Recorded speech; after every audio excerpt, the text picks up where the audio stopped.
Good morning, everybody. It's Dr. Vibe here, host and producer of the award-winning Dr. Vibe Show, the home of Epic Conversations, and I'm the host of Epic Conversations 2020 Best Podcast News Award winner, 2018 Innovation Award winner given out by the Canadian Ethnic Media Association. I also co-host and co-produce the only online show in the world for dads and fathers. It's sponsored by Dove Men Plus Care. And as always, I'd like to say you're blessed, highly favored, a magnet for miracles, a solution for someone's problem. And it is live here on May 19th. It's a start of a long weekend in Canada, Victoria Day weekend, which is they call somewhat the start of summer.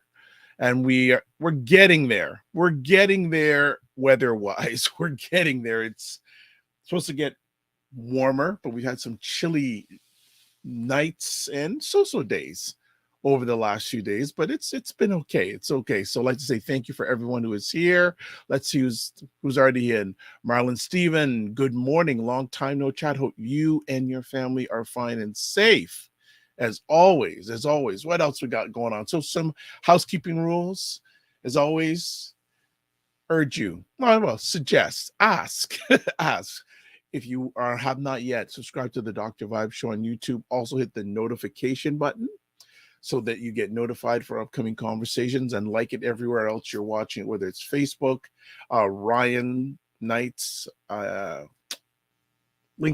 yes, ACBN, Facebook, Ryan's YouTube channel. And actually interesting, yesterday I was doing just some research on my YouTube channel, and I getting closer to the 4,000 views for a year.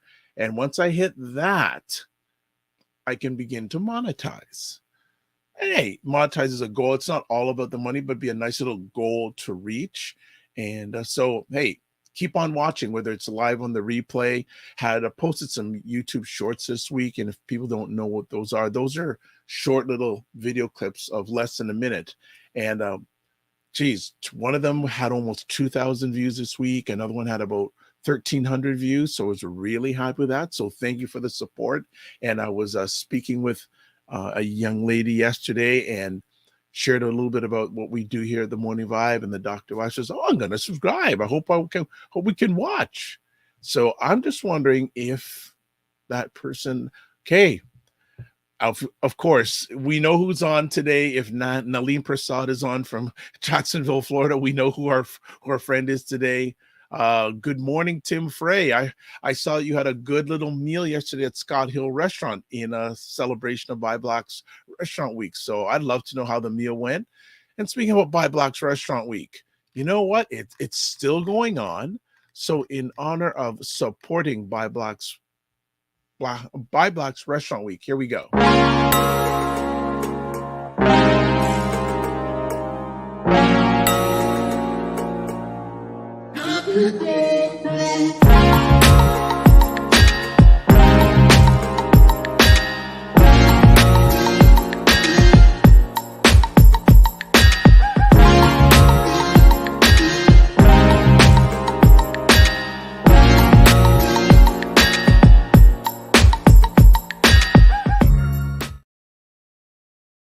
Right, Buy Black's Restaurant Week. And speaking of that, last night, myself, Ryan, and a few others, we were at Bukan Restaurant on the Danforth and had a great time. So just to show you evidence of the fun that happened last night, let me just show you this pic.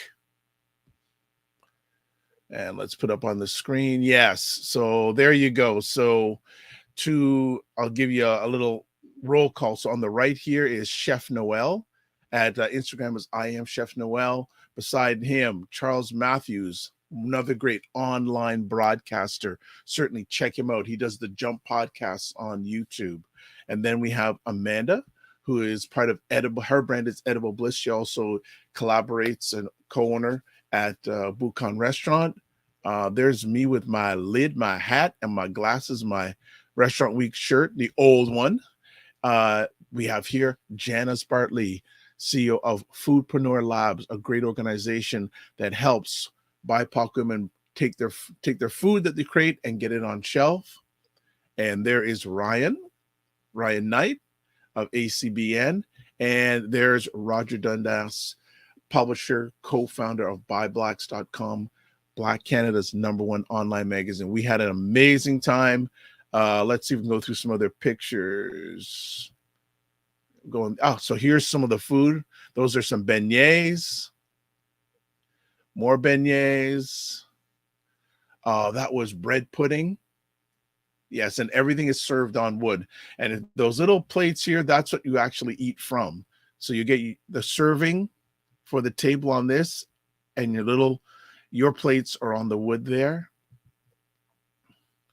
More bread pudding, rice and peas, or whatever they call it. I know it's Haitian, so correct me if I'm wrong. Those are a tray of sauces. Another tray of sauces. That was a platter received a variety of things: plantain, chicken, beef, oxtail, etc., etc. And I think that's it. Okay. So that was it. So that was some of the fun we were up to last night at Bukan Restaurant. Thank you so much to Bukan Restaurant to host us last night. And thanks again to Roger and Camille, who are the driving force behind buyblacks.com. All right, everybody.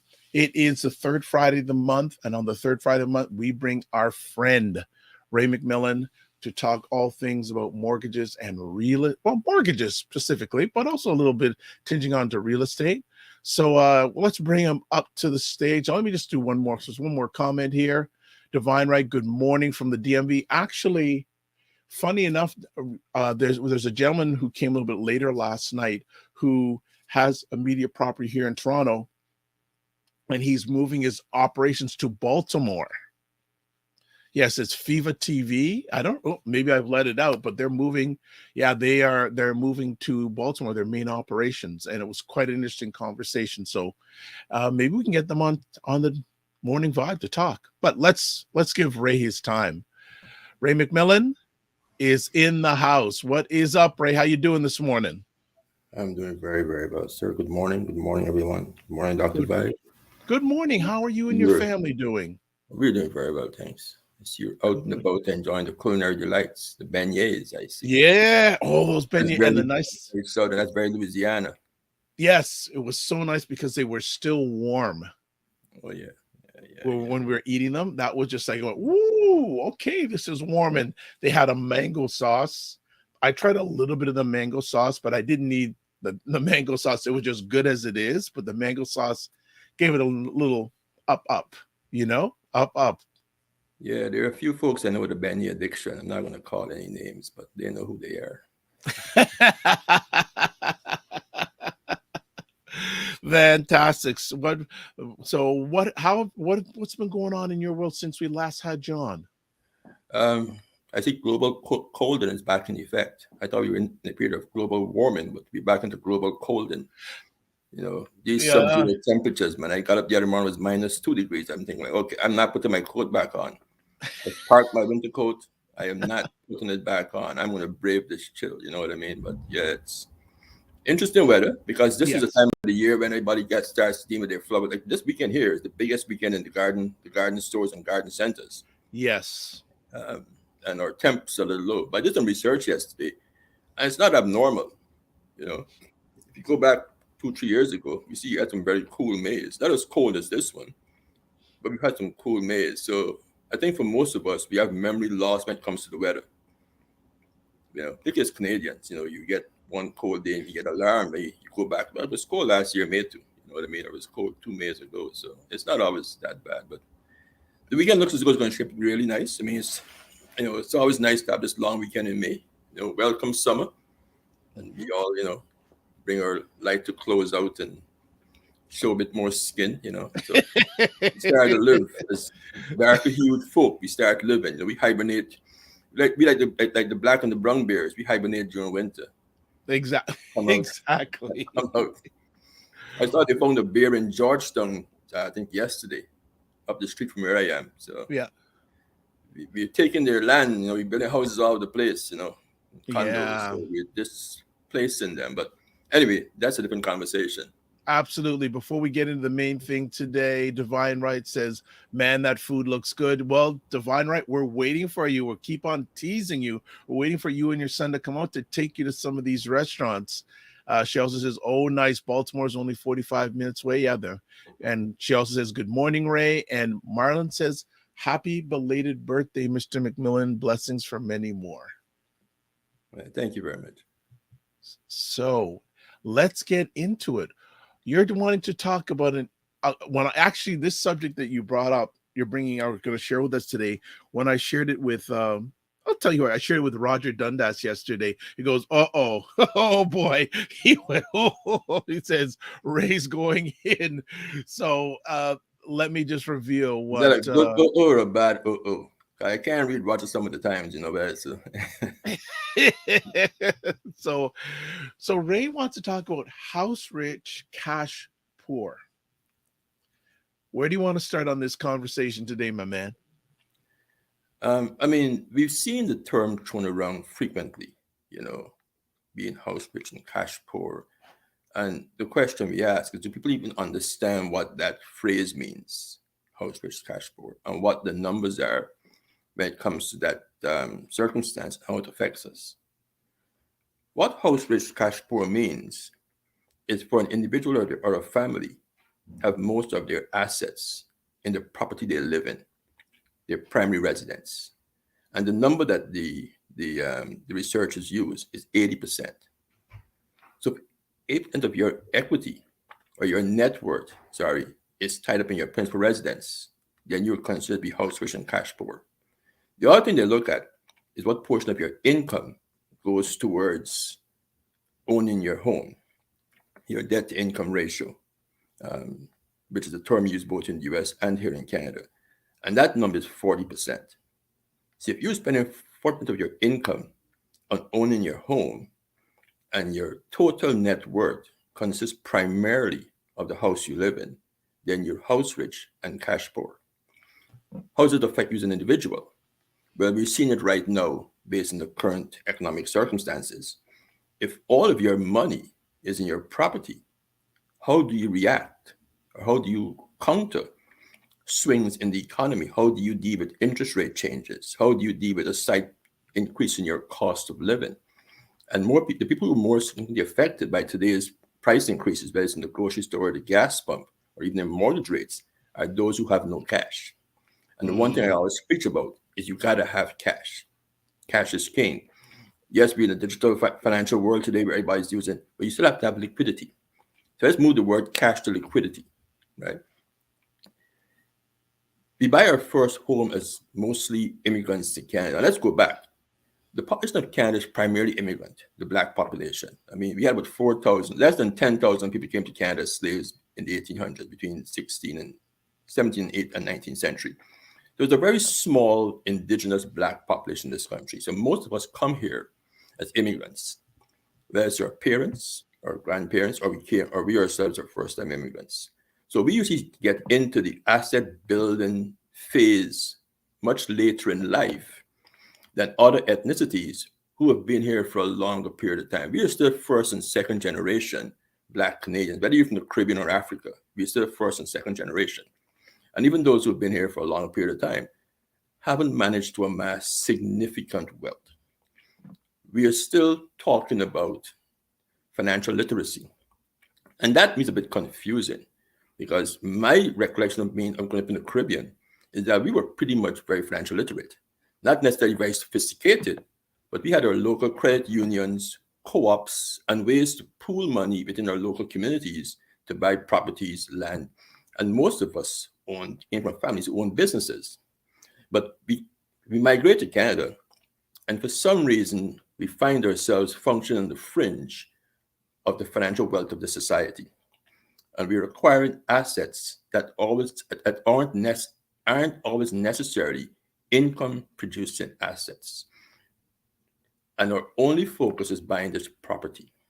And because we usually buy it at a later age than many other people, usually in our 30s, our timelines to paying off that debt and shifting the focus into creating income bearing wealth somewhere else usually never happens, right? So we're in a situation where rates go up, everybody's in a panic. My mortgage has gone up, I'm going to lose my home because we have no cash. Then we find folks moving from their first home to their second home. And I always tell clients, if you're going to sell one house, because remember, the house you live in is where you're going to make the most of your money in a very short period of time. And you want to know, how do I use that money I'm creating to create more wealth?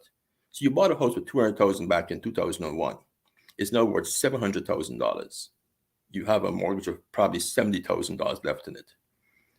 But you move into a larger home and you take all that cash that you acquired from that first property and put it into the second home with a larger mortgage and a higher payment.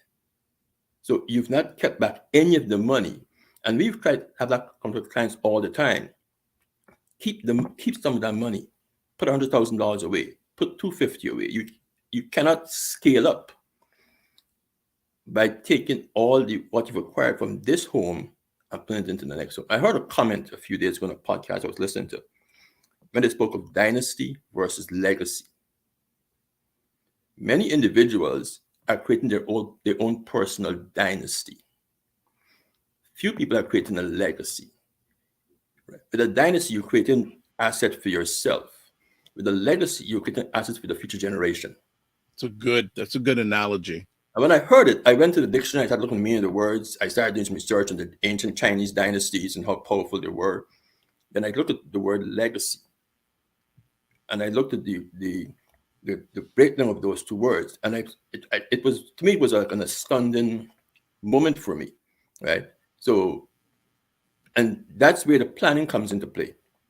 In one of our previous conversations, we mentioned the word mortgage planning. Acquiring real estate is a process, and you have to have a plan. And if you plan to buy a home today and then move into a second home in the future, then you have to ask yourself, what's my timeline? Am I going to stay in this home for 5 years? Or it can't be a random process. The more random that process is, the bigger the problems you will find yourself in financially. Now, fast forward, we get to 50 or 60. You've still got a $400,000 or $500,000 mortgage. You're 10 years out of retirement. Do we know what our retirement income is going to be? Do we have that figure? Because if that figure is going to be significantly less than what you earn in today, but you're still carrying that huge debt and all the equity you have is in the house you live in, then you will find yourself even more impacted by being extremely house rich and cash poor.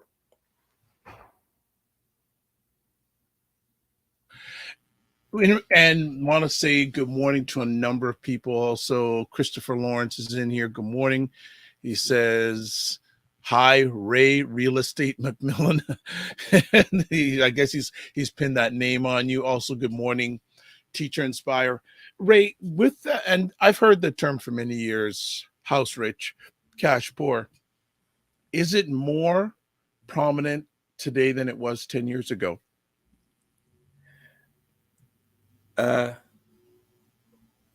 would go up a little further than 10 years. I think what we've seen is a huge spike in home prices since 2008. So that's about 15 years now. So after the crisis in 2008 in the US, which impacted us also, prices here spiked. And what we saw was the developers started to go further north and build beautiful homes. And for many people, the home buying process is very emotional. You get into your car with your family on a Sunday morning, you drive through Caledon, or you go through North Durham and you see all these new houses. And suddenly your little semi-detached in Scarborough looks like a piece of crap. But your house has a very small mortgage. You bought it for $180,000, you owe $90,000 against it. But these houses up in Caledon and parts of North Durham, they're now $800,000 and $700,000 each. Yeah. And rates are relatively low. And you say, okay, I can go into this new home. It's going to cost me $2,000 more a month, or $200 more a month, sorry. So we can afford to move. right? But you are basically impacting your financial future by making that decision, because a lot of folks, as I said, most people don't have much assets outside of that home. They're not invested heavily in the stock market. They don't have large mutual fund portfolios. Um, they don't have even have a GIC, right? So it's so emotional, and we're all tempted. It's like going to the new car dealership. You go into the Mhm. dealership just wandering by one day, and you smell that new car. You didn't plan to buy a car, and Yep. it's an impulsive purchase. The guy says, "Oh, I can approve you right now." And same thing with Yes. the new homes. You go to the new home site, and the banks are all there. TD Bank is there, CIBC is there, RBC is there, Bank of Montreal, all the big five banks are there. And within 30 seconds, you are pre-approved for a home that you were not planning to purchase. And Wow. we see it all the time. Clients coming to our office, "Oh, I bought a home yesterday." I'm Ah. like, "Okay, you bought a home. Like, did you get? Who did you speak to?" Oh, it's 895. And it says, "Are you planning to sell your home? Like, what's the plan?" Right. So the mortgage planning process is completely absent, sorry, for many of us. And yes, it's more common today because, I mean, everywhere around us today, we are constantly bombarded by images that significantly influence us. It's on our phone, it's on our television, it's on our everything you stream. You're on YouTube. There's always ads coming to you. This Matme Home has an ad. I turned my phone on a few seconds ago, and there's a Matme Homes ad on my phone. Now, is my phone listen to my conversation? I'm going to be talking to you tomorrow, and they stream me this ad. It's like a 2-minute ad from Matme Homes. It's like a small movie. So the constant bombardment of these images and these subliminal messages are impacting us. So we have to be very, very focused on our end goal, so as not to self-destruct prematurely. Because I keep iterating that because we're still a very young population, we haven't really seen a whole lot of Black poverty. We've got Black folks who are living in basic apartments, but we don't have the Black homelessness. And there are people who can own their homes and end up homeless because they can't afford to Mm, stay. mm. I'm not sure if we mentioned a few weeks ago in our last conversation, we had a transaction with a client of ours. And the more money people make in Canada, the more they find themselves in very, very unfortunate financial circumstances. Because Wow. there's very little, most of those folks don't work with a financial advisor. They very seldom speak to any other professionals, whether it's a tax accountant or a mortgage professional. They tend to do it themselves. And they don't always have access to all of the information that they need to make the right decision. And a lot of times things don't go right. So we had this Mm, client, and I give you a lot of anecdotal examples along the way as we have this conversation. We have this client we dealt with um, about a month ago. They are one is in their 70s, two siblings. She's a nurse, 50 years in the profession, got a nice mhm. good pension. The other one is a lawyer. So these aren't your actual run-of-the-mill clients. One is an attorney, practices both in Canada and in the Caribbean. The other one is a nurse, 50 years as an RN, not an RPN, not a PSW. So her income has been significant over the last 50 years. They've got a home in Toronto that is fully paid for. But the income that the one here is earning, they can't afford. The home is probably 40 plus. They've been in the home for about 40 plus years. It's falling apart. They owe $30,000 in property taxes, and they have several liens against the home for minor maintenance, renovations, and those kind of things. So the liens against the home total probably about $50,000, and that is an example whose house rich and cash poor. So the house is paid for, but they don't have enough money to afford the home. So what's the solution? Downsizing or selling and going on rent. And rent is a very, very bad word in the Black community. Like you tell them one thing, but sometimes it makes sense. I follow one of my mentors online, an elderly white realtor. Um, he's Jewish, and he shared a few days ago a transaction that he did for one of his clients. They're in their late 70s. They've got a house that is worth $1.2 million. It's debt free. House needs a lot of purging, a lot of work. They have no income to do it. Wow. It makes more sense to sell that home, Yeah. take $1 million, put in a GIC today. GIC rates are 5.1%. That's $50,000 a year of income from a GIC. Your $1 million is assisted in the bank. Rent yourself a nice condo off Young Street for $3,000 a month. With the GIC income and your pension, you can now go on a cruise 3 times a year. Yeah. Right. And that's a conversation we have to start digesting, right?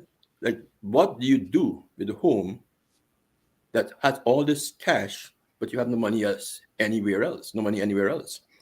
So you either have to sell it and go rent, downsize, or find a financial vehicle that will allow you to access the equity, maintain your house at a very good level, and then do enjoy some quality of life. So the rush is not always to pay off your mortgage and be mortgage free.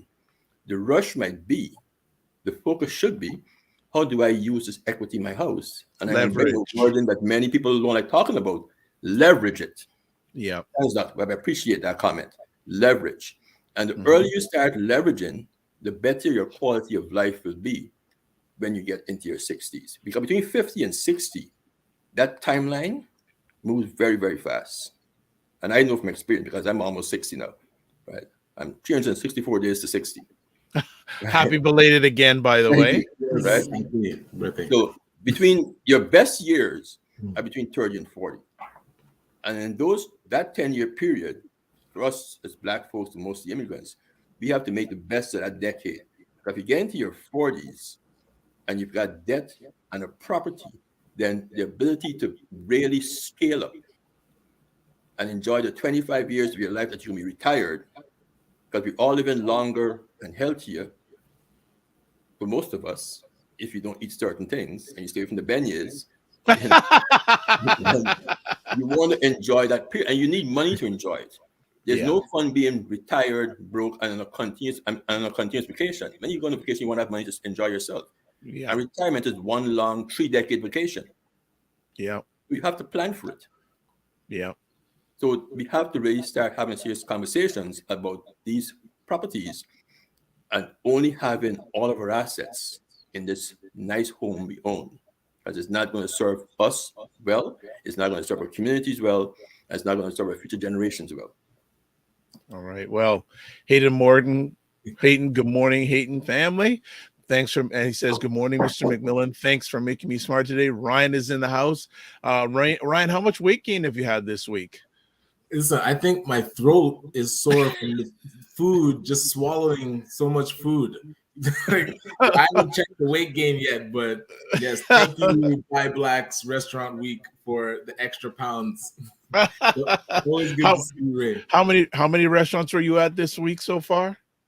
4 so far. We have 4. Wow. Yes. Wow. Well, this is good. Where we end up today. What, you're on to another one today? Yeah, we're gonna do pick up. Okay.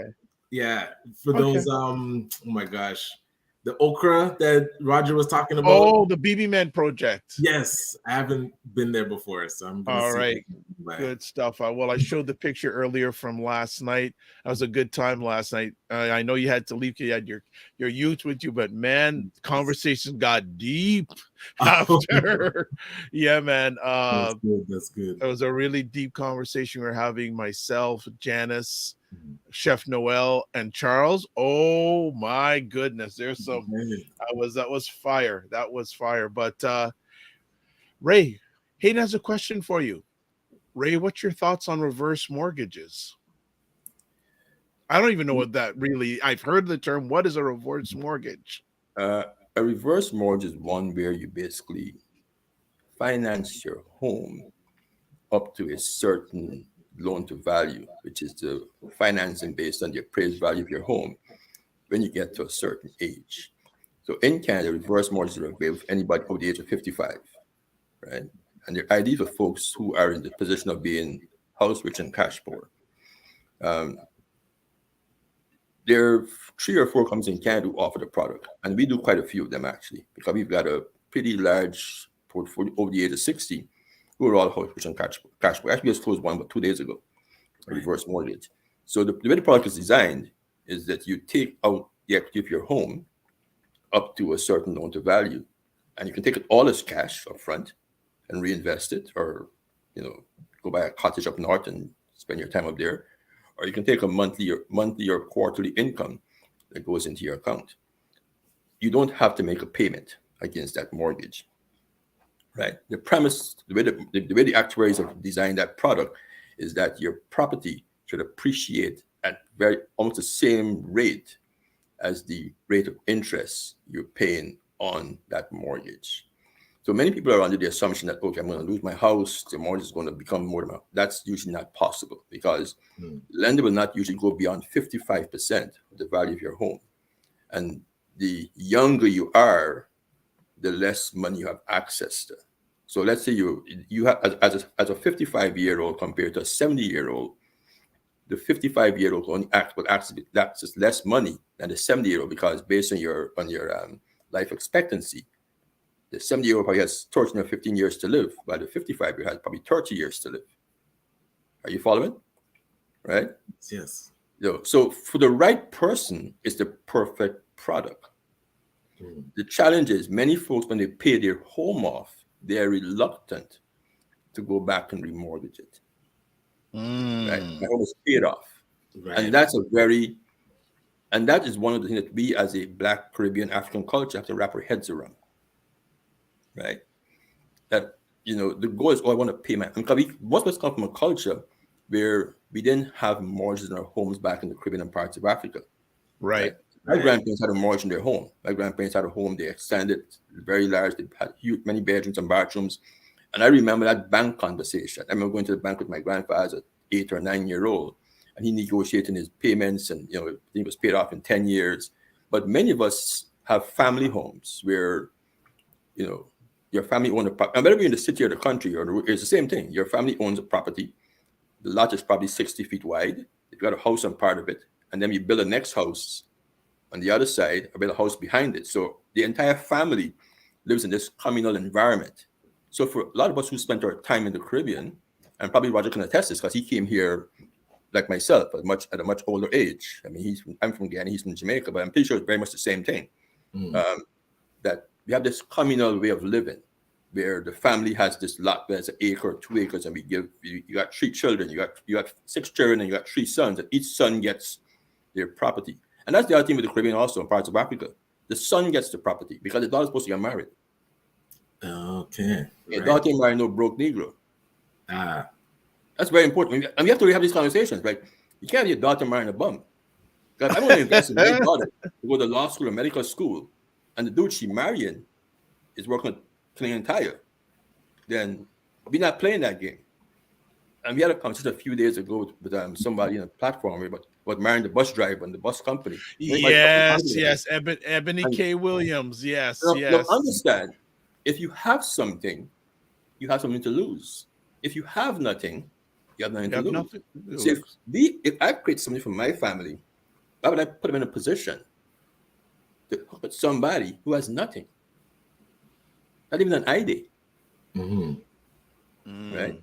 I think a lot of people that comment the wrong way, but you have to really look deeper. So my experience in the Caribbean is that my grandfather gave all of his sons property, because you're going to take a wife and you got to put her somewhere. You have them build their own homes. And he sent all of his daughters to university. So they were all educated women. Now this is 1950 something, 60 something. And that was the thinking then. So we have to have that same thinking today, that our purpose is not about the dynasty, it's about the legacy. Right? We have to understand the power of leverage and who needs to get what. So for you, Brian, your role is to provide your son with his future. And your role is educate your daughter to not marry, quote unquote, the loser. It's very simple. It's a very simple process. Right. But I love that comparison that you use with the dynasty and the legacy. Yeah. And now, hey, speaking as a person that recently purchased a home, I mean, we're happy here, but we could be shifting to that house rich, cash poor, and we want to be here for, let's say, 10 years. What would be your initial thoughts on how to stay away from being house rich and cash poor and start to think about? Well, let me ask you a question. Why don't we be here for 10 years? True. I feel like, because so you mentioned like we always look for kind of the next house. The next house, right? So right. We'll be here for 10 years and then the next house. So if you're in a detached home in Canada, with a 1 or 2 car garage, with 3 or 4 bedrooms, 2.5 bathrooms. Why do you need to move to the next house? Like, what's the purpose? You've got 2 children. Right. They're what, 7 and 11 years old now, I think. Am I correct? Yes, turning 11. Okay. So in 10 years, your daughter's 21. At that point, she'll be finishing university, starting her career, and looking to get married. Because you got to bring that married word back into her vocabulary. Okay. The marriage word has to come back into her vocabulary. You can't ignore that. So in 10 years, your daughter's going to get married. You will spend all your money up. You're probably in your early 50s. House is paid off by then, I would hope. Okay. Right? Your son, you help him. He's done his stuff. He goes to university soon, or he's going to start his own business. Hope he starts his own business, or he works with his father, and have that legacy, business legacy. House is paid for. It's now worth $2.5 million. Why would you sell that house and go and buy a bigger home somewhere else, or a new home for $4 million? Right. You're never going to be able to scale up. Yeah. You leverage that property. So while your kids are going to university, let's say your daughter goes to Brock, for example. You take the cash out, and instead of going to stay in the dorm or renting a place, you buy your property close to the campus. Okay. 2 bedrooms. She lives for free. She finds 2 roommates. They pay rent. Do that. There you go. Right? She spends 4 years there. She may spend 8 years there because she may do a master's program. Got 8 years of asset creation and mortgage pay down. And you can write off the interest because somebody is paying for it. Yeah. And you stay where you are. The kids leave the home now. You and your wife are in your 50s. You downsize. Walk away with $3 million cash in your pocket. You buy a condo. And I'm going to use the dreaded word now. You buy a condo. A glorified apartment. Okay. That's what it is. That's what it is. That's what a condo is to me. Right? You buy a glorified apartment. Underground parking, 2 spots, the locker, the pool, the squash court, the sauna, lifestyle. You now live in a resort. You buy a nice condo. Right. You have 0 maintenance issues now. You can spend your time doing whatever you enjoy doing. You have your grandkids come over. You've got your party social room. You've got a library in the condo. You buy the right condo. Right. But we have to stop trying to go to the bigger house. We go from bigger car, bigger house, right? And we go into larger and larger debt. And the equity position is not changing. See, I've got 25 years of anecdotal material in my office. I can tell you clients who have moved from home to home, and their net worth has declined over the last 20 years. And the folks who've stayed in their home, their net worth has increased significantly, almost triple, because they've bought a rental condo. They bought a fourplex in Windsor. They bought a place in St. Catharines and they did a tent or in Hamilton.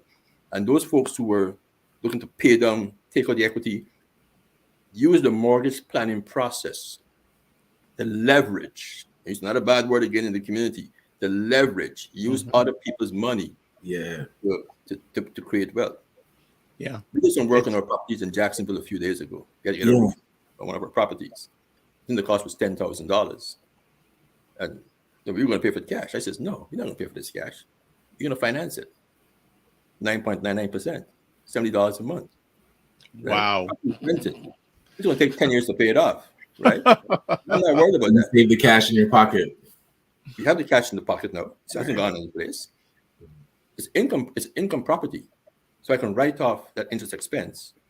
We're also in the highest marginal tax bracket based on the IRS. So when you factor in all those things, I'm not paying any interest in that loan. But you have to come to the point where you understand that process. So you have to sit down with professionals who can show you. And the more income you make, the more options you have. Yes. And you use other people's money. Okay. I'm going to interrupt because there's a pile of comments that have come in here. So let's catch up on some things. Aldafina, good morning. Good to have you here. Also, Divine Right says, good morning, Gala King, or should I say Restaurant Week King? I like that better. Yes. Hayden says, wow, if you have something to lose, if you have something to lose, and then if you have nothing, you have nothing to lose. Yeah. All right. Then Divine Right says from the DMV, my grandmother lived in our family home for 60 years before selling. Detached single family home with a garage. She said they never wanted to look for another house once they bought our family house. She also says, with Ray, what Ray just said reminds me of some of my family. They're getting older and are looking at downsizing and saving, investing the cash they make off the house. So a few questions. Nalene asks on Raymond, what happens to the home when the owner dies if they have a reverse mortgage? If there's no will, it goes to the surviving spouse. Or it goes into probate if there's no surviving spouse. If there is a will, then it goes to whoever you wanted to go to, based on the details of your will. So the bank doesn't take the home, which is probably what the question she's asking. The bank doesn't take the home. The title is still in your name. It's just a lien registered against the home. I mean, every home has a lien against it. I mean, anybody who owns a home has a mortgage is a lien against your home. Yeah. But whoever has that mortgage, whether it's a bank, a private individual, or a credit union. So it's exactly the same thing with a reverse mortgage. You determine who acquires your home once you're deceased. Okay. Another comment here. Hayden wants you to just go a little bit deeper into on being able to scale up. But he's saying never being able to scale up? Is that about never being able to scale up? Mike corrects. Thank you, Ryan. Correcting me there. Well, I mean, the bit of not being able to scale up happens when, as our income increase, our lifestyle expenses increase. Okay. Right? I mean, my first car in Canada was a 1984 Chevy Corsica. And unlike today, we can walk into the bank with no credit and lease yourself a 5 Series BMW and pay $1,000 a month for it. When I came, you couldn't do that. Right. I had excellent credit, right? I just come to Canada. So I went to buy a Eagle Summit, which was about probably $14,000, and I got declined. And I had a very large deposit. I had about probably $4,000 put on the car. Whoa. So I went to a private dealership off of, I think it was Norfinch Road, somewhere off Dufferin and Finch area.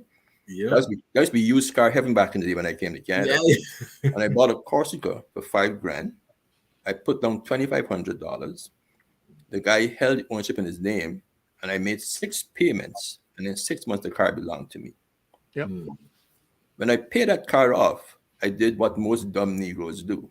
I took my car to Pontiac Plaza in Dufferin and traded it in for a brand new Pontiac Grand Am GT 5-inch. Worst decision I ever made in my life, because I'm not just want my Corsica. So the point I'm making, as our incomes change, we do make dumb financial decisions. And I made a whole lot of those mistakes in my life. I've got a playbook on making dumb money mistakes. Hence the reason I can sit here today and very candidly speak about what not to do. So you have 2 choices. Yeah. Make the same mistakes I made or do 10 times better than me. And Ryan, you know, I always share it when you come to the office. Yes. And I tell you guys all this. I share them openly. Yep. Right? Absolutely. Whoa. Scale up. Never being able to scale up means that we have to figure out how to manage that income as it increases. Your expenses shouldn't increase with your income. They should remain the same, and your lifestyle should change. You now have more leisure time and quality of life experiences. And then you figure out how to create income producing assets. You get a financial advisor. You have an accountant who understands tax laws. If you're doing stuff in the Caribbean and parts of Africa and in the US, you need an accountant who understands those tax jurisdictions very, very well. It might not necessarily be the person you started with when you started. There's nothing wrong with changing professionals, but not everybody can grow with you. And you can remain friends and loyal to that person. But at this point, I need to do this, and you can't take me there. So yes, we're still going to hang out. I'm going to refer you business, but I need to find someone who can now take me to the next level. So our blind loyalty sometimes will hold us back, right? And we can't allow that, because if I'm trying to do a development in Puerto Rico, I can't do somebody here who can do it. I need to find somebody who has done something globally to explain to me what kind of hurdles I may run into. right? But yeah, you've got to manage the expensive, manage the lifestyle, manage the cash flow. I mean, look back. I'm not sure when you bought your first car, Ryan. When I bought my first car, the average car loan was 3 years or 4 years, right? Chrysler had what's called a gold key lease, a 24-month lease. So did Ford. So 2 years, because cars depreciate so fast. Because back in the 80s and 90s, cars weren't in the business of financing, they were selling cars. Today, most automotive companies are in the business of finance. They don't sell cars anymore. They sell money, right? And So I remember shift the car loan from 3 and 4 years to 7 and 8 years. Right. Yes. So you got an 8-year loan on a piece of crap, and I barely last you 5 years. And then you take it back to them because the engine starts giving you problems. The electronic goes haywire. They trade the car in, you renegotiate it. You now have a loan on a car, a brand new car, that is more than the car is actually worth because they've worked the numbers back in. They added on the loan payment further out for you. Yes. Right? They put the confusion. You don't even read the document you're signing. You just sign it because you need a car. You have no choice. Because it's minus 14. You got to take your kids to the child care. You must have a car, and you drive off. Those are the mistakes that a lot of us who are immigrants to this country, who are Black and from the Caribbean Africa, make every single day. And I remember having, because my '89 Corolla was my first vehicle, and then when the engine started to go, instead of going just like a small step up, I jumped to financing a '99 Integra. It's a sports car. And then that car, you like just mapped it. It's like, and then the payments are more than the car's worth, and the car starts giving trouble, and then you get rid of it, but you roll that into the next vehicle. It became a mess. I mean, as I always say, the best car to drive is one that's fully paid for. Yep. I despise car loans. You know, I mean, as much as I like nice cars, you've always seen me driving nice cars. I drive cars for a very long time. I learned that probably about 50. My first few cars, every 3 years I changed them. The car I had before this one, I drove that car for almost 15 years. Yes. The reason I got rid of it, I had nowhere to store it. So I still have it. Right? Wow. I wasn't here that is key. Yeah, Aldafina. So the post-rich cash poor includes it's a lifestyle thing. We've got to be able to figure out how to change our lifestyles and how to be very, very purposeful in our money-making decisions. So Aldafina says, so true, not everyone can grow with you. Blind loyalty is toxic. And Marlon says, in other words, don't buy liabilities and learn how to leverage assets to scale up. Don't spend your income to look rich, leverage assets to be rich. And he also says, money moves faster and can multiply faster than your skill set to produce it. That is so true. That is so true. Yeah, I think that we could name this not only house rich, cash poor, but lifestyle rich, life poor. Yeah, I mean, we all want to look nice, we all want to look fly, we all want to have good stuff, but at the same time, you know, if you got a 4,000 Louis Vuitton bag and your bank balance is $200, then you need to trade the Louis Vuitton bag. You know what I mean? Is nothing wrong if you have priorities are off. There's nothing wrong if you have a nice lifestyle. I mean, if you've got a profession where you're earning high six-figure income, or you've got a contracting business and you put your 20 hours in a day. There's nothing wrong with driving around in a nice car, living in a beautiful place, but you have to have liquidity, because I mean, I've got a large portfolio of clients, but we've got every single background. We've got white folks, Eastern European, Punjabi, Sikh, Caribbean folks, and only our Black clients are overly concerned about the current financial state. Wow. Our non-Black clients are not, because our non-Black clients have money. They have assets. And as interest rates, right, to be perfectly honest, a rate of between 4.5% and 6% is actually a very good thing for the entire economy. Okay. Right? 2% rates is free money. So it doesn't help a lot of people. So if you've got $300,000 of investable assets and you cannot put it into and you're scared of the stock market, you're very risk averse, if mortgage rates are 5%, you can now invest money relatively safely between 5 and probably 8%. Yep. Right? You mentioned the Very GIC. nice. So everybody, you're winning. So if you manage your debt properly, you are not house rich and cash poor. There And you go. you can now take money out of your home, right? Because with investable assets, you have the power of compounding. The compounding on the mortgage impacts you negatively. The compounding on the investable asset influences you positively. It's the same compounding. One affects you negatively. The mortgage for $300,000 is going to cost you $600,000 over 25 years because it's compounding interest. The asset at $300,000 will be $600,000 in 12 years. The exact same thing. One is positive, one is negative. Understand those concepts are key. Right. Sit down with people. Get your pen and paper out. Write the stuff down. Because once you write it down, you visualize it. Right? We are very, very visual. Have your own playbook. And don't compare yourself. Don't make financial decisions based on your neighbor, your friend, your cousin, or your brother. Because you don't know their circumstances. All you know is what you see on the outside. When my friend has bought a new house up in Canada, and his wife's a nurse, well, you don't know if their grandparents just gave them $300,000, or they won the lottery, or they had an accident or a medical claim, or they got a bonus from work, or they're struggling. Right. You know what I mean? You don't know what their situation is. Yes. So make your decisions based on your circumstances. Exactly. The key, the key is divine right. Mm. So divine right is saying here, I tell people I need my car to hang on for several more years. Having no car note feels like freedom. Right.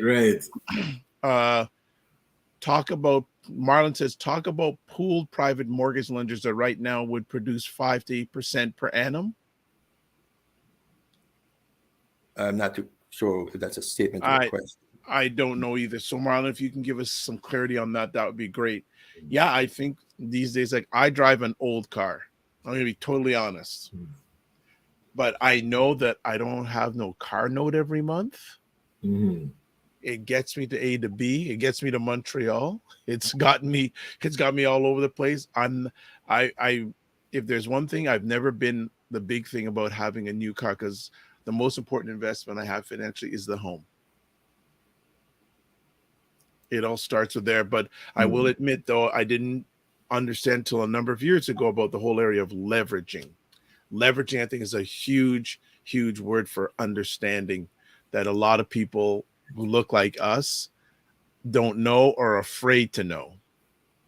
Yeah, and that's why you have the advisory team, right? Yep. You have the financial advisor, you've got your Wayne Harris's or whoever you want to work with, and you sit down and look at what your options are. You look at your investment timeline, you look at your risk. I mean, not everybody wants to invest in real estate. Some people have no interest in managing tenants, and that's great, but there's many other things. I mean, we see a common trend today where many of the Black and African nurses are now working as consultants. Oh. Actually, if your wife is familiar with this, Ryan, where they basically resign from their position, take their hoop pension up front, and then go back and work as a consultant. So the income goes up by about probably 25%. So instead of making $110,000 a year, they make around $150,000. They now got to pay CRA themselves, and they've lost all of their hoop pension benefits. Now, I am not too sure where advice comes from. I'm not too sure what the plan is when they retire, because what I've seen, I've got about probably 10 or 15 clients who have done that. And they've taken the money up front out of their hoop. Now, when you take your hoop money up front, half it goes to the CRA. Because your income, if your income is about $100,000 a year, you take out $100,000 from your pension, your income is now $200,000. So your income that year reduces significantly. So I'm not too sure which accountant is advising these folks or how they come to that decision. But more importantly, if you're a nurse who's put in 40 years, you start nursing when you're 23, retire in your early 60s. I mean, Ryan, you know what the hoop pension that your wife's going to have for when she retires. That can be anywhere between $5,000 and $7,000 a month. I mean, I've got clients who are in the health sector, like professors health sector, whose pensions are between $7,000 and $8,000 a month right now, and they're retired in their 50s. So how do you forego your future for this instant gratification? So I'm not seeing any of them net worth increasing outside of the house they're living in. They're all cash rich, house rich and cash poor, Okay. right? So I'm a bit confused as to who is advising them to do it. Now, if you plan to go back to the continent or the Caribbean, you built your home there, you built your whole retirement complex, you built your Airbnb units, and you've got a plan to do that, then perhaps it may make sense. But I don't see a lot of folks doing that. Okay. Let's catch up here. Speaking of which, Roger Dundas, good morning. Good morning. Thanks again for last night. It was a epic event. Just talking to people actually on the front end. I showed a picture of all of us last night. I'll show it before we leave and go through all the wonderful things we had. Marlon says he'll try to clarify what he said earlier. As Ray deals with private lenders, are there programs where you can pool your funds together to lend to become mortgage lenders? Yes. Thanks, Ryan, for the clarification. Yes, that is true. I mean, yes. I mean, not every investor has to invest in bricks and mortar real estate. You can invest in real estate as a lender. So, I mean, the average return for a private lender, when you factor in the fees and the interest rates that you can charge, is somewhere between 19 and 25% in your money. Right.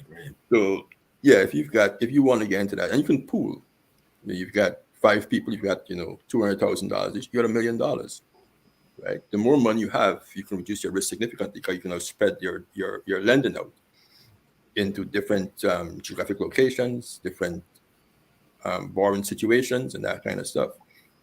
So yeah, I mean, there's ways to do it. I've got a few clients who I've introduced. I've got one very, very close friend who's going to buy an investment property in Eglinton probably 20 years ago. He had quite a few dollars, actually. And I told him, instead of doing that, I'd lend the money. And he was like, what do you mean? I said, well, I mean, you can lend this money, man. You can lend, $50,000 privates and without the headache of, because, I mean, let's be honest. I mean, it's not a knock at the community, but a lot of our businesses struggle. So to buy a rental property on Eglinton Avenue, where you've got one basic demographic and businesses that are struggling financially, you got to go and beg for your rent every month. You want to be in that position. And that's just the reality. I'm not, anybody who's offended, I mean, you prove me otherwise, right? I've seen enough financial statements for a lot of businesses across this country owned by Black people, right? And I won't want many of them as my tenant. Right. We got to be very frank with the conversation, right? So we started to lend the money instead. And, he always thanked me for that. His mom got involved in the process. He brought his brother in, he brought his whole family in, and they became one of the largest Black private lenders I worked with. I mean, most lenders I worked with previously were all Jewish. Right? He charged his fees, and then he said, man, that's the best decision he ever made in his life. But you have to understand the process. You have to understand the risk and the reward. And you have to have your team. I was a pretty savvy mortgage professional. I introduced him to still are. Don't say was. My son now does that. All the awards in my office have my son's name on it. So he's that individual, not me anymore. I don't need that accolade in my life. I'm transferring education for those who want to have it. Right. My legacy has to be the transfer of knowledge. That's more important to me because the assets can deteriorate very, very quickly if you don't manage it properly. So with the knowledge and the asset, then we can scale fast and better. With the asset alone and no knowledge, you're only going to buy a Bugatti. It's all going to be gone in 24 hours. Yeah. Right. So Divine Right has a question. Ray, if people came into a lot of money, would you suggest they put a lot of it into buying a house to lower their payment or shorten the time of paying the mortgage? There's no answer to that question. That's based on everyone's individual circumstances, their age. Right. There's a whole lot of variables in that question. Yeah. But what are your goals? And okay, let's say, for example, and it depends on the market you're in. Because let's say you're in the GTA, a house here costs $1.2 million. If you're in, Texas, a house costs $300,000. That is 4 times the size of the house here in Toronto. If you're in the DMV, it may cost you $700,000, depends on the house you are. So it depends on the house you're buying. It depends on your age. It depends on what you currently do for a living. what your income is. It depends on how much children you have and whether you want to help them go to university. It depends on if you're an entrepreneur and want to start a business. Like if I was 25 years old and lived in an apartment and came into, let's say, $250,000, I won't buy a house. I buy a business. Okay. Why do I buy a house? It's not going to make any money. I'm going into a business. And I'd go and rent myself a nice home with the income from my business. And I would forego the home buying process. Because, I mean, all the home does for you is give you comfort. It doesn't really make you money. So if I came into $250,000, I put it into a business instead. But that's just me, because I understand that model. His model is very conservative. They want, and most women, and this is not a knock at the women in our audience, most women will most likely buy a home because women are by nature nurturers. And if you look at the home buying conversation within the Black and Caribbean community, it's mostly the woman who starts that conversation. Is that correct, Ryan? Let's buy a house. Let's buy a house. It's not us. We put our money into our business because that's where we get our fuel from. That's our passion. And that's what makes us our money. When you look at the house, obviously it's just huge expense. Very true. You always fixing something in the house. Oh, my furnace may go in the next 2 years. We got to buy a furnace for $15,000. Well, I got to do the driveway. Let's do the deck. It's just money you spend and it gives you no return. And then you're never home. You're working all the time. You come home, you use the bathroom, you use your bedroom, and that's it. How many of you actually use our family room in our house or our formal living rooms or sit in the actual dining room? You don't use them. So I would put my money into a business as opposed to put it into a piece of real estate. Or I buy investment property. Yeah. So Roger Dundas agrees. #truth. Buy a business possibly to make more money and cash flow. Yeah. Or I buy investment real estate. I always tell people, and in today's environment, what a lot of young buyers focus on to avoid being house rich and cash poor is buy investment real estate. Buy to invest, rent to live. I've been saying it for the last 10 years. Buy to invest, rent to live. If you're 25 years old, you finish university, you're making $70,000, $80,000 a year, you're living in your parents' home, you have a great relationship, you're respectful of your parents' home, put that money into rent. I don't care if you buy a condo with Jane and Wilson. I don't care if you buy a condo in Leaside. I don't care if you buy a little rooming house down in Hamilton. Buy a property to invest. Let your first property be an investment property. If you want to get married, go rent an apartment with you and your fiance or your wife. And let somebody else make that money, right? Because you'll be able to scale much faster. And by the time you probably hit 35, you probably own 2 or 3 investment properties. And then you buy your house you want. And that will become your last house. You're not buying a house moving every 3 years. Everything you will cost money. If you sold your house today, Ryan, that your house is worth $900,000. It will cost you around $70,000 to sell your house. Gotcha. You got to pay the realtors. You got to pay all the everybody gets their taxes, all the costs, and then $70,000. You're never going to get it back, and you can't expense it because it's not an investment property. You can't write it off. It's not a taxable expense. At least not in Canada. In the US, it's a little different. Here's a really good question. Hayden has any suggestions for taking the emotions out of home ownership? It seems to be an important factor. Leave your wife home. Up. Come for me, ladies. Leave your wife home. Women make very emotional buying decisions. They look at the furniture and the person. You're not buying the furniture. It's not yours. I don't like the front. I don't like the color of this wall. But you can go and buy paint at Home Depot and just paint it down all over. Get over it. But no, have a plan. I mean, on a serious note, now my serious answer to that question: have a plan. Have your budget. Know your numbers. Sit down with a mortgage professional and be very clear cut on what you're buying. Can you afford to buy a townhouse right now, or a condo, or a detached, or a semi? How long do you plan to stay in this house? Do you plan to have more children? One of the questions I'll ask my buyers is, do you plan to have more children? As a young buyer, you may have one child today, and a 2-bedroom home may work, but you may plan to have 2 or 3 more children, and the home no longer works for you. In this little congested space, and you're going to kill each other. So you want to buy a home that you can grow into without having to sell and move, because every time you sell, you lose money. That lose, it costs you money. Mm. It's like a tree. You plant a mango tree in one spot, and every 3 years you move it. Eventually, it's going to die. It will die. You can't move it. So the planning piece is very, very important, right? So, and you have to understand what planning periods are, right? Short term is 1 to 3 or 5 years. That's a short term period when it comes to planning, fiscal and financial planning. How the cities plan. The cities plan for 30 years into the future. The LRT is going to, it took what, 20 years to build the LRT? And it's still not finished. So let's look, we have to plan our lives the exact same way that governments and cities plan their futures. A short-term plan is 1 to 5 years. A medium-term plan is between 3 to 7 years. Long-term planning is 10 years or longer. Bam. So when people tell me, oh, in the short term, I ask them to define it for me. Be very specific. Because my short term and your short term, my short term is less than 5 years. Yours may be 3 months. Right. My long term is more than 10 years. Real estate is a long-term investment, not short term. Same thing with stocks. Same thing with stocks. And no, there are certain short-term investment vehicles, but real estate is not one of them. Exactly. Right? Exactly. All right.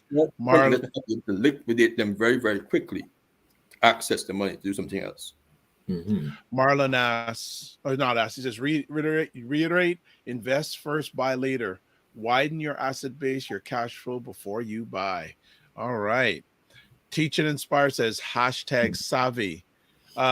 Someone you know rather well asks, why you think there is reluctancy of Black people to purchase a home instead of renting, and to scale up your net worth is to purchase investment properties. So why are a number of Black people purchase a home instead of renting to scale up? Your thoughts? I think for many of us, it gives us a stake in the Canadian landscape. And that comes back to Hayden's comment. I think it's a very emotional decision. I think it gives us a sense of acceptance. We've got this, we live in this home. I mean, to drive into your own driveway and put your key in your door and know it belongs to you, your name is in the title, it's a very special feeling. 100% true. Yeah. When you turn into your driveway, your kids are out there playing basketball on their bikes, and you own this stuff. You stop and you look at them and you smile. But you can rent the same house and own 2 fourplexes out in New Brunswick. Your kids will know the difference. They're still in the driveway playing, right? They're still in the driveway playing. Yes. So I think it's a very emotional thing. And I think as immigrants, and as I keep on saying, we're all relatively new to this country, right? Most of us have come here in the last 70 years. I think it's, and we've seen a lot of people lived in the, the Top Farm and the Jane and Finch and the Victoria Park and the, Markham Road and Ellesmere and those large apartment complexes. But it's like a small town in many of those complexes.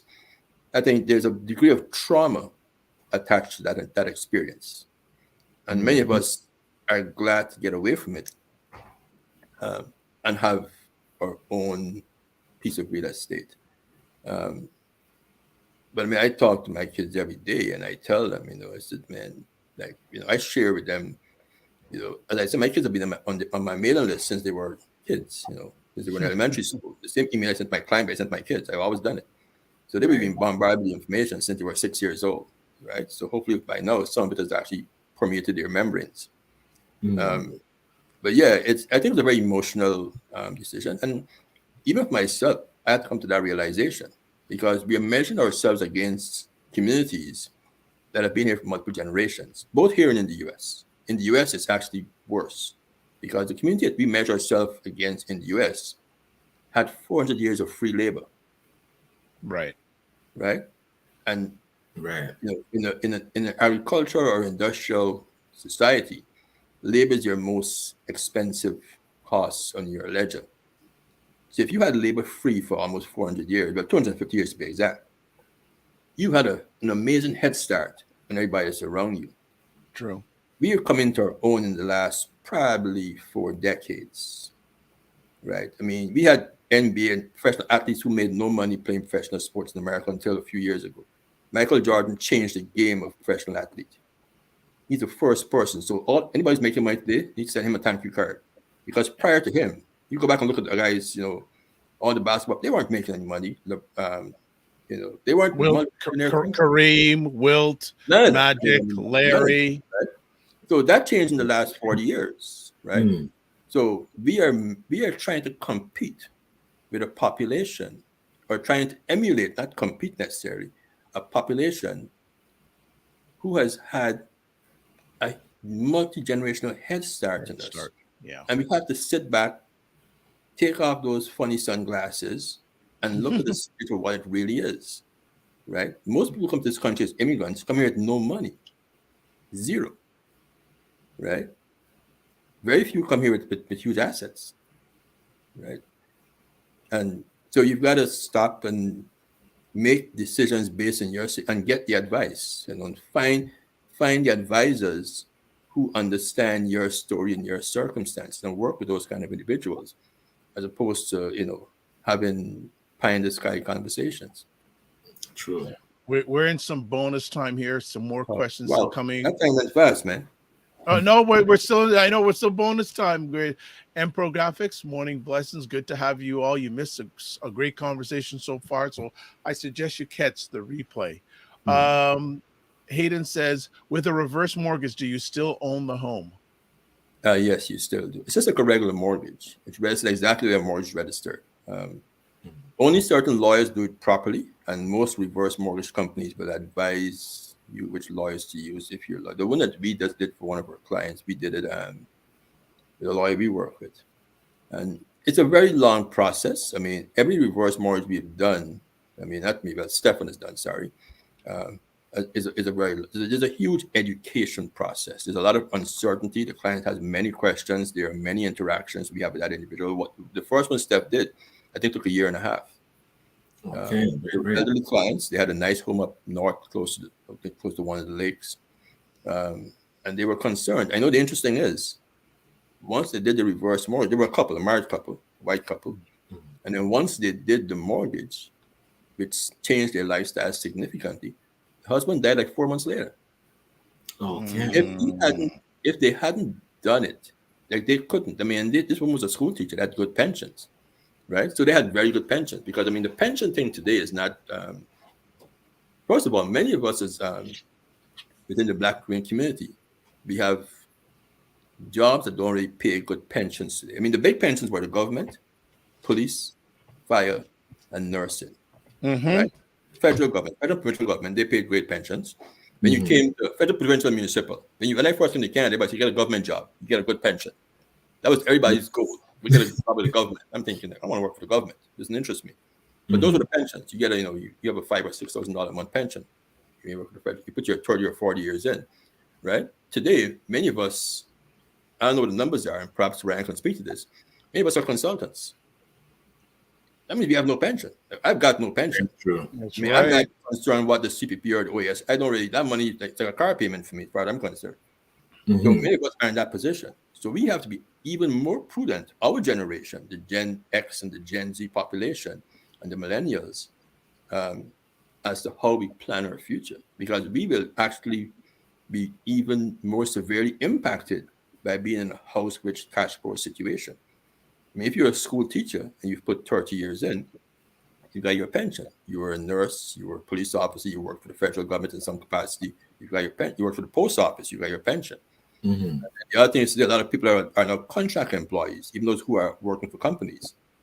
And as a contract employee, you don't have any benefits. Right. So it's important that if you don't understand the contracts you're signing when you sign on for that position that's paying you a nice salary, you might want to sit down with an HR person or a benefit specialist and have a very clear understanding of what that job today is going to mean for you if you stay there for 25 years in your future, and how will you maintain a decent retirement lifestyle. Because as I want to say again, you're going to spend 25 years of your life on vacation. And most of us spend more money when we're on vacation than when we're not on vacation. True.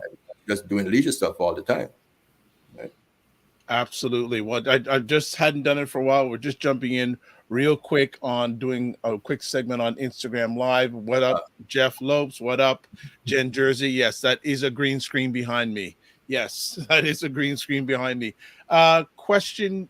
We'll go probably one or two more conversation points. We'll shut it down. Hayden says rents in the GTA are now thousands of dollars monthly. How does that factor in the rent to ownership discussion?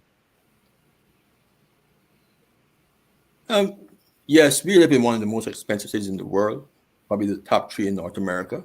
So yes, it is expensive, but you can still buy in other. See, with the buying of an investment property, it might not cover your rental expense where you live completely, but you're buying an asset that's appreciation in value.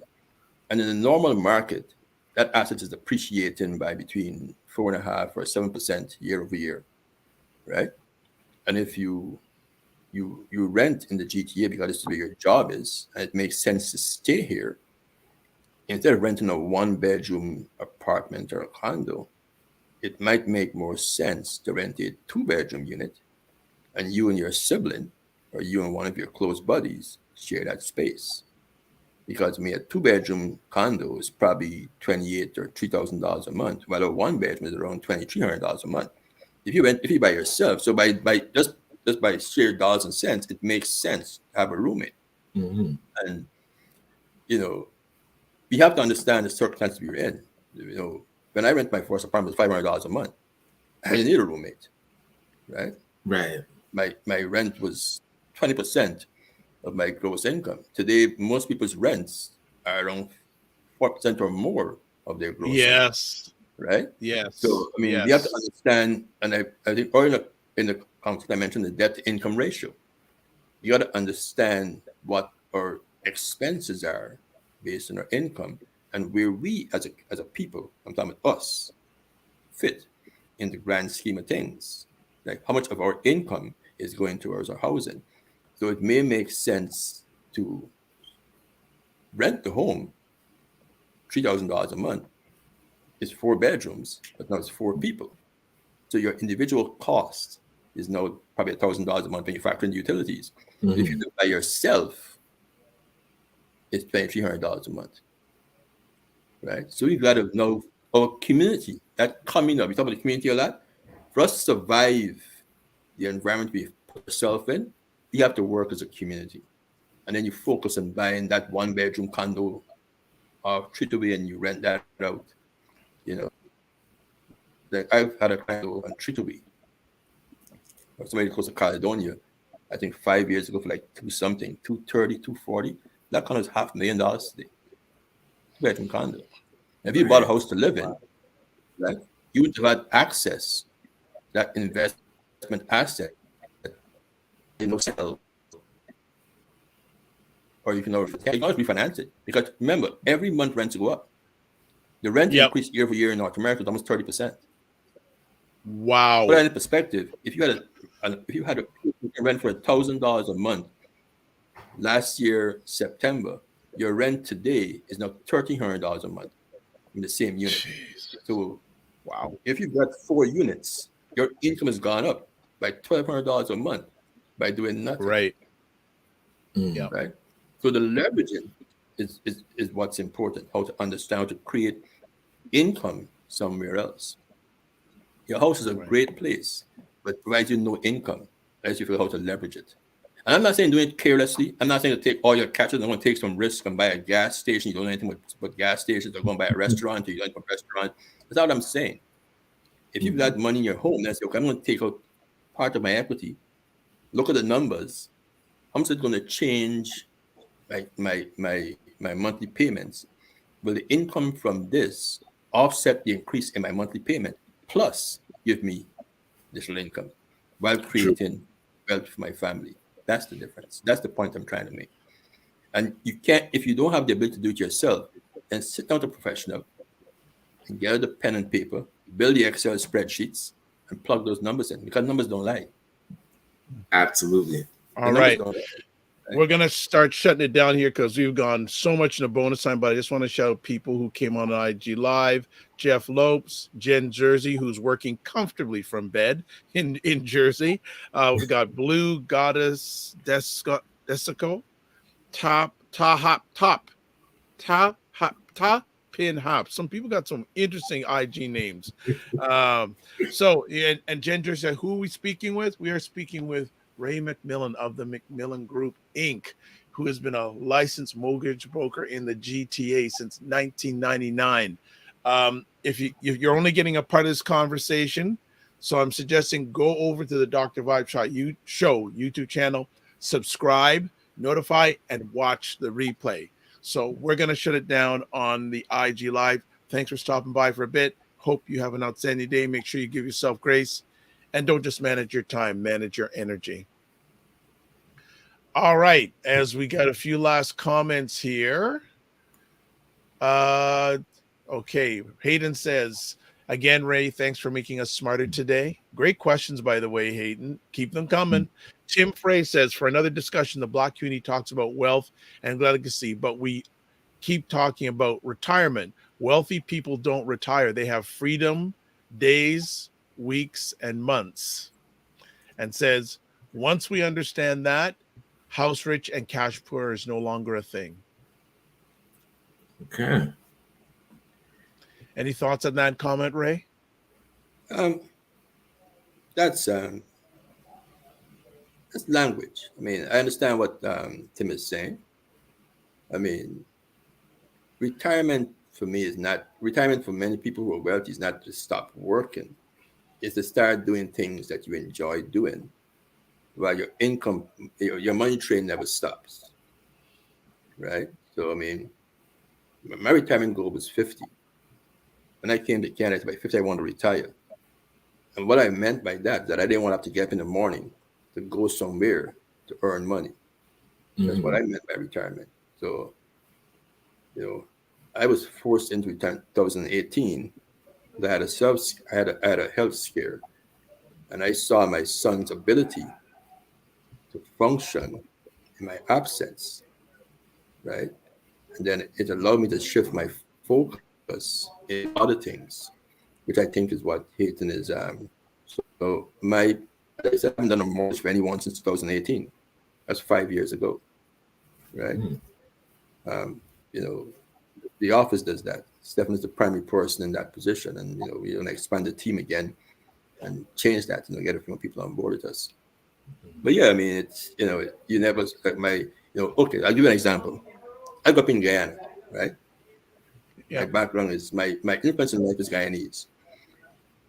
The retirement age in Guyana is 55 years old, right? That means that I'd have been retired 4 years ago. Now, I don't feel old. You know what I mean? I can probably still run a good 20 minutes on soccer field very comfortably. I can't do it 90 minutes anymore, but I can probably do 20 good minutes. You know what I mean? Yes. But I always found it the most ludicrous thing in life. I've got a friend of mine who was a colonel in the army. He's younger than me. She retired, and they have this big hoopla for she retired. I'm thinking, at 55 years old, you've got another 30 years of good health. You're in your most productive years of your life, right? At 55, you've made all the mistakes. You've learned so much stuff. But you retire this person. In Europe, in France, I think it's like 60-something years to retire, right? Yep. Meanwhile, the U.S. president is almost 90 years old. True. Right? So how do you make this make sense for me?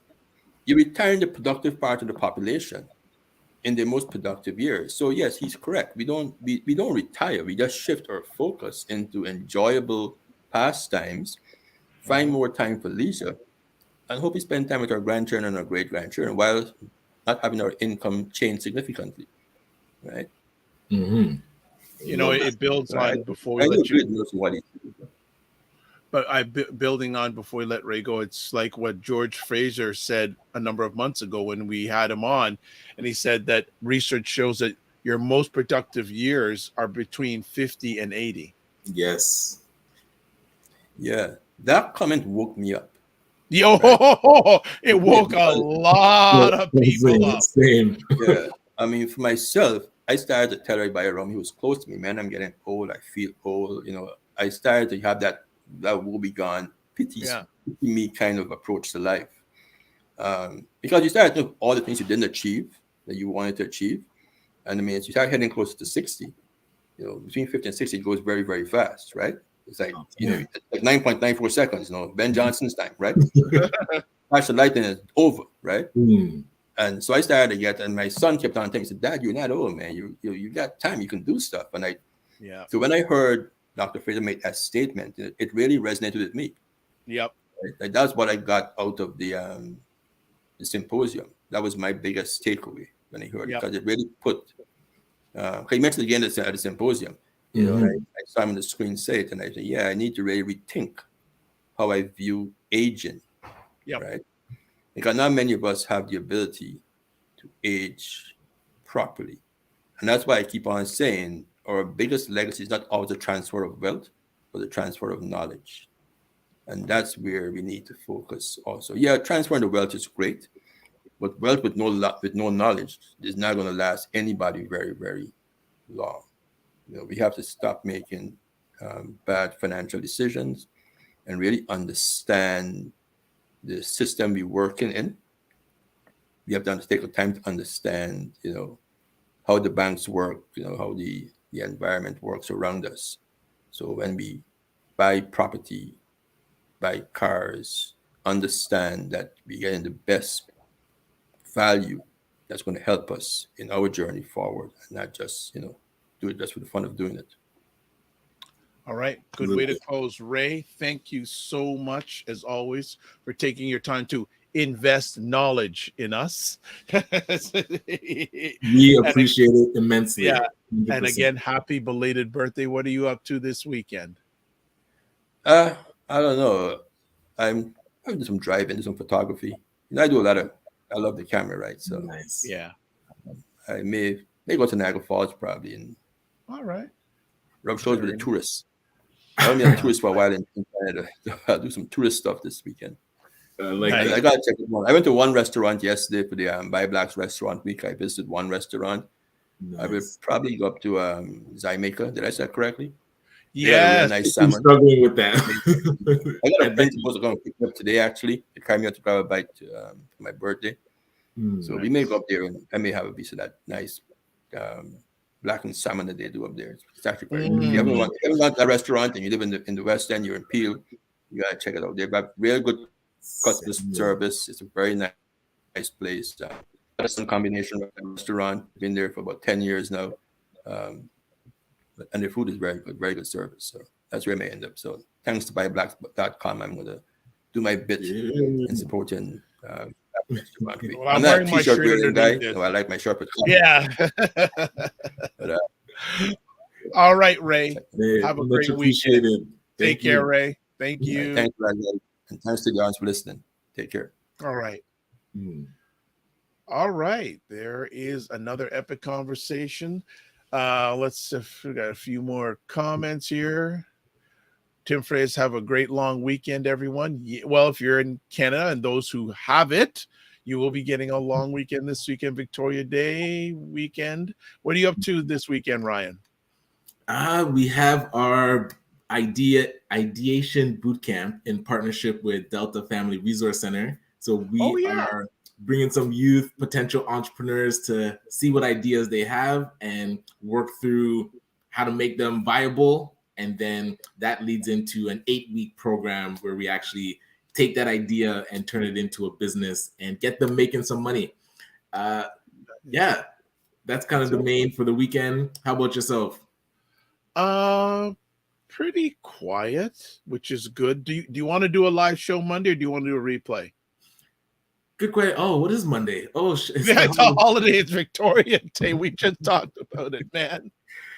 A holiday. Yeah, I mean, I think, a break will be good. And okay.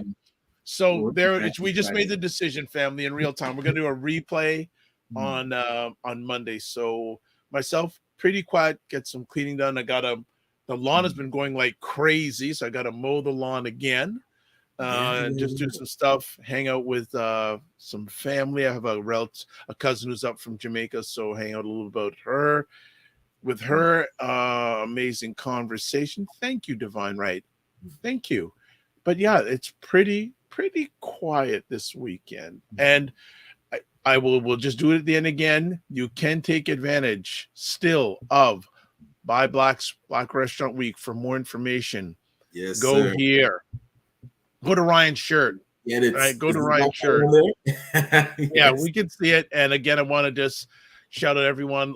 Mm. I showed this at the beginning, Ryan. I'll show it here again. A bunch of us went to Buchan Restaurant last night. Had an amazing time. There's a picture. There's from left to right, Roger Dundas, co-founder, publisher of buyblacks.com. There's Ryan, Janice of Foodpreneur Lab, this guy here, Amanda of Edible Bis, Buchan, Charles Matthews. I hadn't seen Charles since your last event. And then I am Chef Noel. Chef Noel, actually, he is coming on the show. He wants to come on. So I've got to reach out to him today.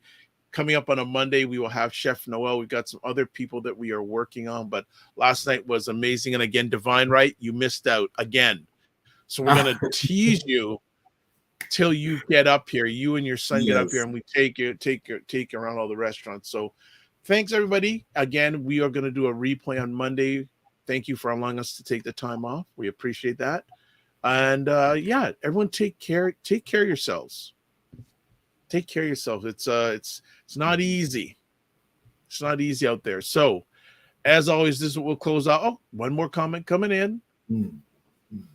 Divine Risk says, we'll get there. Absolutely. All right. Looking forward to it. So live your life as a dream. If you can dream it, you can make it. Sometimes you have to get small to get stronger. Block assumptions. Aim bigger, aim better, aim higher, aim wider. Love, faith, and respect. Remember to give yourselves grace and don't just manage your time, manage your energy. I will be probably doing a live State of Things with Aisha, Jill, and Lala because it's not a holiday in the U.S. this weekend. And I think we'll probably doing a replay for Black Canada Talking on Sunday. But subscribe wherever you're watching this. Subscribe and tell people about it. All right, be well, keep the faith. I guess you won't see us on this platform until next Friday live.